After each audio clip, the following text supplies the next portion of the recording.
Mais si vous voulez vraiment ralentir les cheveux blancs, la pousse des cheveux blancs, eh ben, il faut que ce soit quelque chose que vous devez consommer.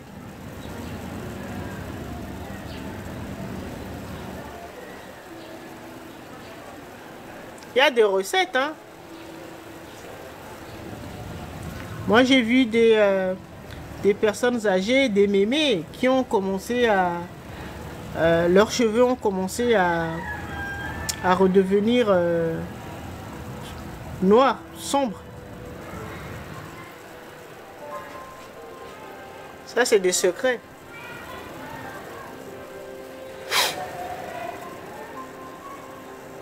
Mais c'est des choses à consommer.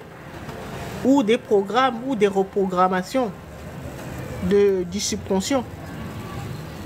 Avec des rituels puissants.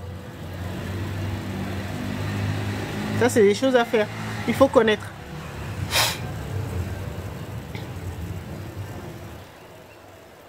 Mais non, je ne vais pas vous montrer.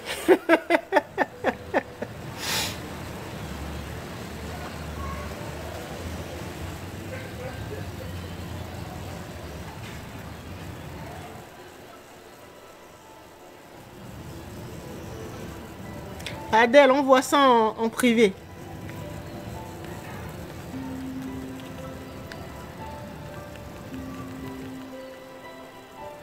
Il y a même des aliments. Hein.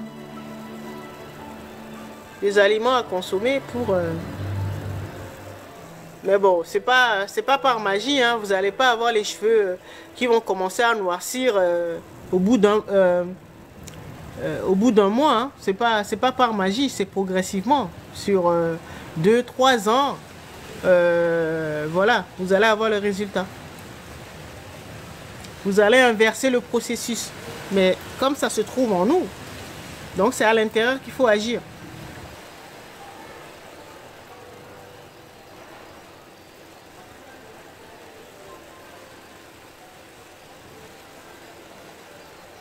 D'accord?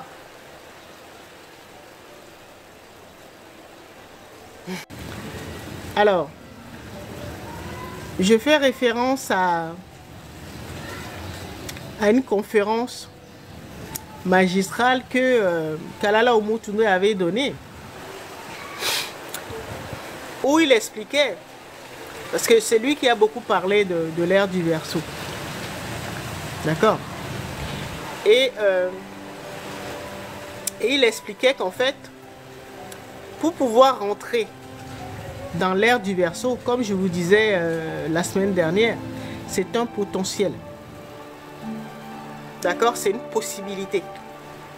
Un potentiel, c'est une possibilité d'expression. D'accord? Donc, c'est pas parce qu'on est à l'ère du Verseau que tout le monde va rentrer à l'ère du Verseau. Il faut faire ce qu'il faut pour pouvoir rentrer. Ou s'harmoniser avec les énergies de l'ère du Verseau.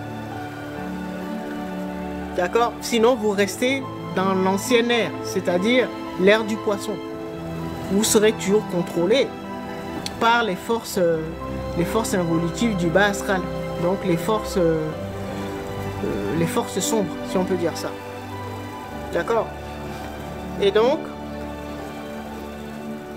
le professeur Kalala Omotunwe expliquait que il fallait, c'est quand la déesse Sekhmet, donc le signe astrologique Lion, était en conjonction avec Hapi, c'est-à-dire qu'on appelle le Verseau. Donc le signe astrologique du Verseau, dans l'antiquité africaine, donc égyptienne, on l'appelle Hapi.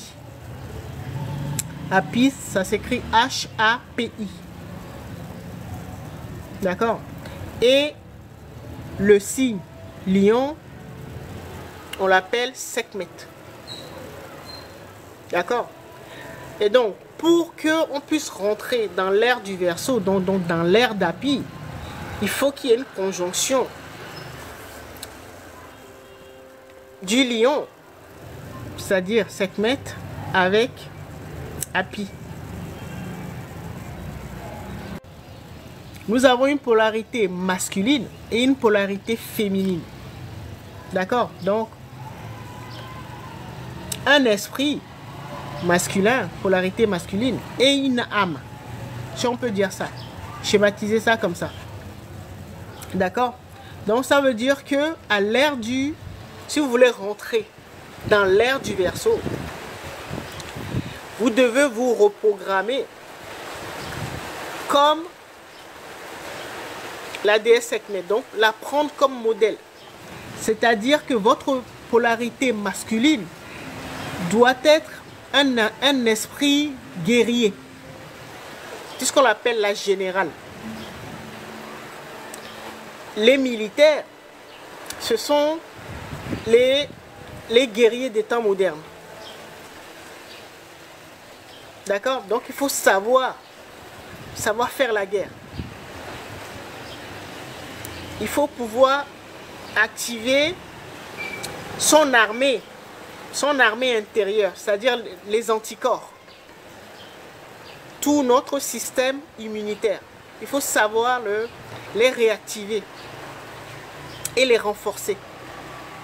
C'est-à-dire notre armée intérieure là, donc notre système immunitaire, donc nos anticorps. Il faut savoir les réactiver, les réorganiser et surtout les renforcer. Leur donner beaucoup plus de moyens, beaucoup plus d'armes.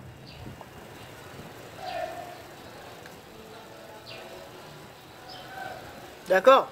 S'ils avaient des pistolets, ben maintenant il faut leur donner voilà, des missiles hypersoniques. D'accord? Voilà, il faut faire les mises à jour, il faut réorganiser tout ça. D'accord? Notre esprit, c'est-à-dire notre polarité masculine. C'est pour ça qu'on dit que Sekhmet est une générale. D'accord? Et qui a la tête d'une armée de médecins et de guérisseurs. D'accord? Donc, avec sa polarité masculine, voilà ce qu'elle fait. La protection, sécurité, défense, donc système immunitaire. Donc, réorganiser vos anticorps. Et la polarité féminine, elle l'utilise pour guérir. D'accord? Et donc, vous devez connaître les plantes ou les ingrédients qui favorisent la guérison. Dans tous les règnes, que ce soit les pierres, les métaux, les animaux, les plantes et tout ça, qui aident à la guérison. Parce que quand vous allez réussir à vous extraire de l'air du poisson, puisqu'on a été malmené, ben il va falloir vous restructurer, vous guérir. C'est à l'ère du poisson là que nous avons perdu l'immortalité. Hein.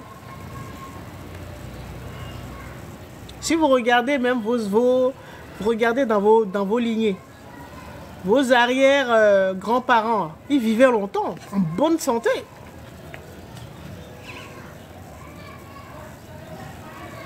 Regardez, observez juste dans vos familles. Vos ancêtres ont vécu très longtemps en bonne santé, ont eu beaucoup d'enfants. C'était une époque où les femmes avaient minimum 8 enfants. 8, 10 enfants, une seule femme. De nos jours là, si tu en as 2 ou 3, tu es déjà fatigué.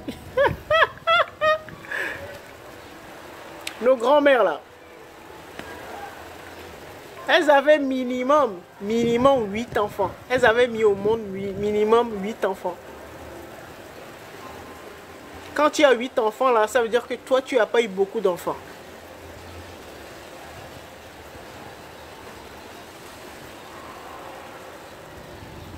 D'accord?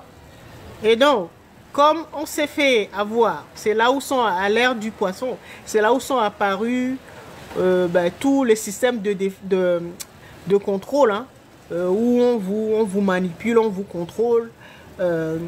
Donc c'est là où sont apparues les religions.